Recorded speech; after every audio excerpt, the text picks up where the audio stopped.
नमस्कार, प्रणाम, नमो बुद्धाय। फिर से स्वागत है। हम बात कर रहे हैं एलजेपीआर की फर्स्ट फेज में इन 5 कैंडिडेट की हार कंफर्म तय है। हमारी अनुसार ये हम नहीं कह रहे कि हारी जाएंगे, लेकिन हमें जहां तक लगता है और मीडिया रिपोर्ट माने तो ये कौन कौन सी सीट है, कौन कौन से उम्मीदवार है और एलजेपीआर ने क्या कमजोरियां छोड़ दी है। एनडीए में रहते हुए भी एलजेपीआर का इस बार परफॉर्मेंस बहुत ही खराब होने जा रहा है। ये हम नहीं कह रहे, सारे मीडिया रिपोर्ट के अनुसार भी आप देख सकते हैं, कहीं भी जाकर देख सकते हैं। जो एलजेपी जो चिराग पासवान अपनी पार्टी की जीत के लिए, अपनी स्ट्राइक रेट के लिए गर्व करते थे, बातें करते थे, उस चिराग पासवान का स्ट्राइक रेट इस बार सबसे नीचे जाने वाला है एनडीए में। ये आप जान लीजिए। क्यों कह रहे हैं ऐसा, कौन उसका सारा कारण बताएंगे और ये भी बताएंगे कि 29 सीटें मिली है तो वो कितनी सीटें हाईएस्ट जीत सकते हैं, क्या समीकरण बन रहा है वो भी बताएंगे। और इन 5 सीटों फर्स्ट फेज में जो हारने वाले हैं या वहाँ स्थितियाँ बहुत कमजोर लग रही है और एक सीट जहाँ वो कड़ी मुकाबले में है वो भी हार ही सकते हैं, उनके बारे में भी बताएंगे। तो इन सभी चीज़ों के बारे में विस्तार से बातचीत करेंगे। चिराग पासवान ने क्या कमियां छोड़ दी, क्या वो ज़्यादा सीटें लेने के चक्कर में ये भूल गए कि सीटें की क्वालिटी कैसी भी हो, इस पर कंप्रोमाइज कर गए, या नीतीश कुमार ने उन्हें इस बार अच्छे से फंसा लिया है कि सीटें की संख्या तो बहुत अधिक कर दी है, लेकिन जीतने वाली सीटें जो स्ट्राइक रेट पर वो इतराते थे, वो स्ट्राइक रेट को ही, उस मेन पॉइंट को ही नीतीश कुमार ने नस दबोच लिया है। इन सभी मुद्दों पर विस्तार से बातचीत करेंगे। फर्स्ट पेज का चुनाव है, कल ही हो सकता है ये वीडियो कल ही आए या फिर आज रात को ही आ जाए, तो इस पर पूरी तरह से बातचीत करेंगे। तो उससे पहले आप सभी लोग, तमाम दर्शक जो मघी खबर पर जुड़े हैं, उनको हृदय से मेरा स्वागत है इस चैनल पर। और नया चैनल है, निवेदन ये रहेगा कि चैनल को सब्सक्राइब कीजिए, शेयर कीजिए वीडियो को। पुराना चैनल भी वापस आने वाला है। चलिए वीडियो शुरू करते हैं।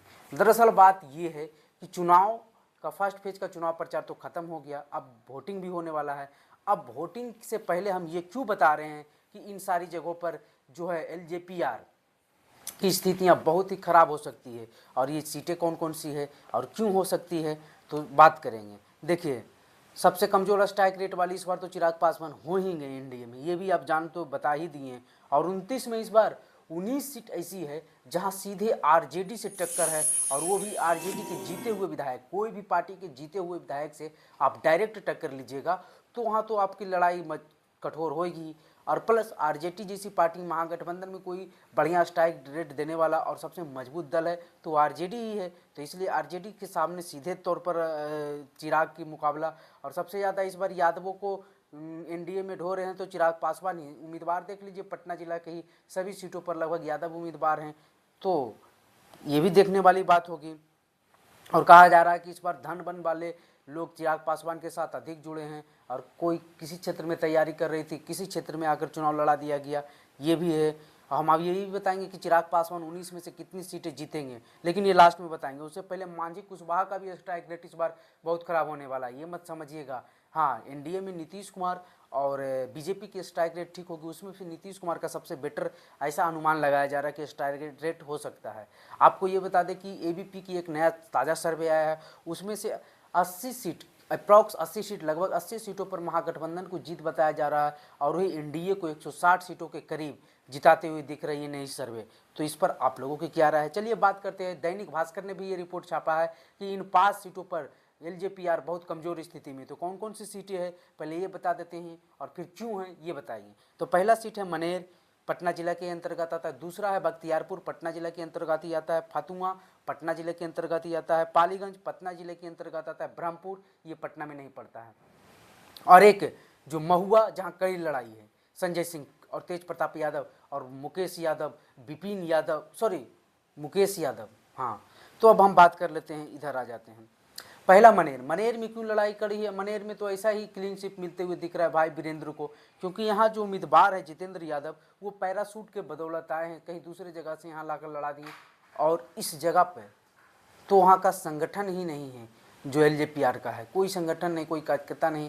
बीजेपी के पुराने संगठन भी सोई हुई इस बार दिख रही है, और यहाँ से कोई जोश उम्मीद नहीं दिख रही है। और यादव बहुल सीट है, अगर यादव एक साथ होकर वोट दे दे तो फिर दूसरी जाति की जरूरत ही नहीं पड़ती है मनेर में जिताने के लिए। साथ ही जो मोकामा का हत्याकांड हुआ उसके बाद से तो और इस सीट पर क्लीन सीट मनेर विधायक भाई वीरेंद्र को मिलते दिख रहा है, और यहाँ से जितेंद्र यादव पीछे छूटते दिख रहे हैं। दूसरी सीट है बख्तियारपुर, बख्तियारपुर से अरुण शाह अति पिछड़ी जाति की सीट यहाँ दिए हैं एलजेपीआर, और ये नीतीश कुमार का अपना, जहाँ नीतीश कुमार वोट करते हैं, नीतीश कुमार से जाकर मिले भी हैं जितेंद्र शाह।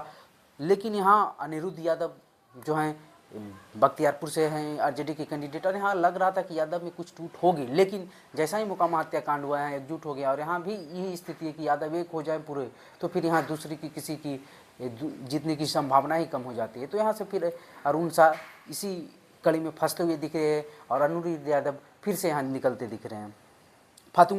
फातुमा रामानंद यादव पूर्व मंत्री, आरजेडी के पुराने नेता, कहा जा रहा था कि इनका टिकट काट देगी आरजेडी, लेकिन तेजस्वी ने फिर से भरोसा किया, और रामानंद यादव के सामने रूपा गोप हैं, ये भी जाति से यादव हैं। यहाँ भी बहुत धन बल का प्रयोग प्रचार प्रसार में कोई कमी नहीं छोड़ा गया रूपा गोप की तरफ से, एलजेपीआर की तरफ से।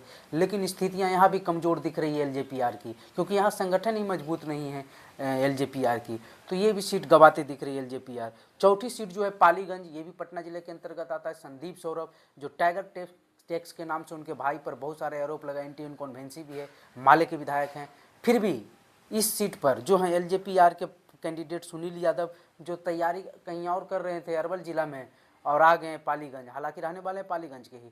तो यहाँ भी स्थितियाँ जो संदीप सौरभ के पक्ष में जाती दिख रही, क्योंकि महागठबंधन और लेफ्ट का कोर वोट जो सेंट्रल बिहार में माना जाता है कि लेफ्ट मजबूत है, तो इसके चलते, और यहाँ एकाएक उनको पैराशूट के तहत लाया गया, तो यहाँ कोई तैयारियाँ भी पहले से नहीं कर पा रहे थे, तो यहाँ भी स्थितियाँ जो चिराग पासवान की कमज़ोर होती दिख रही है।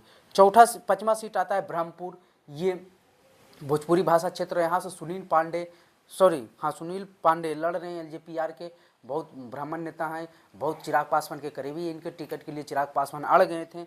और उधर से शंभुनाथ यादव हैं आरजेडी से, जो आटा चक्की वाले मिल वाले हैं, ये कहा जाता है कि सालों भर आटा चक्की का मिल में फ्री आटा पीसते हैं और लोगों को खिलाते हैं, खास करके यादवों में, और इसी चलते यहाँ से यादव तो टूटने वाले नहीं हैं, और ब्राह्मणों में यहाँ विभाजन होते दिख रहा है, जिस चलते इस सीट पर फिर से शंभुनाथ यादव मौजूदा विधायक आरजेडी के आगे निकलते दिख रहे हैं। तो ये तो रही 5 सीटें। अब कहा जा रहा है कि चिराग पासवान 29 सीटों तो लड़ रहे हैं, लेकिन जीतने की संभावना इस बार मात्र अप्रॉक्स 7 से 8 सीट ही इस बार जीत पाएंगे चिराग पासवान।